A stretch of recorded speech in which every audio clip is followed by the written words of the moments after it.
High বন্ধুরা, আজকে আমি কান্তাজিউর মন্দিরের স্থাপত্য কৌশলী সম্পর্কে একটি ছোট্ট ভিডিও আপনাদেরকে বা ছবি আকারে দিতে চাই বা তথ্য দিতে চাই। তার মধ্যে মন্দিরের বাইরের যে দেওয়াল জুড়ে পোড়ামাটির ফলকে রামায়ণ, মহাভারত এবং বিভিন্ন পৌরাণিক কাহিনী চিত্রায়ন করা আছে।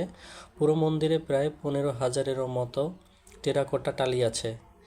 উপরের দিকে 3 ধাপে উঠে গেছে মন্দিরটি।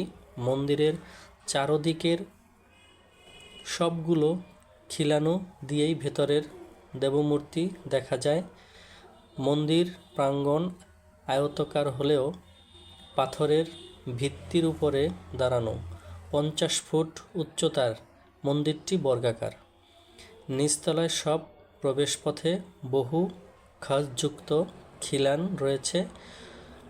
দুটো ইটের স্তম্ভ দিয়ে খিলানগুলো আলাদা করা হয়েছে। স্তম্ভ দুটো খুবই সুন্দর এবং সমৃদ্ধ অলঙ্কারযুক্ত। মন্দিরের পশ্চিম দিকের দ্বিতীয় বারান্দা থেকে সিঁড়ি উপরের দিকে উঠে গেছে। মন্দিরের নিচতলায় 21টি এবং দ্বিতীয় তলায় 27টি দরজা খিলানো রয়েছে, তবে তৃতীয় তলায় রয়েছে মাত্র 3টি করে। ধন্যবাদ।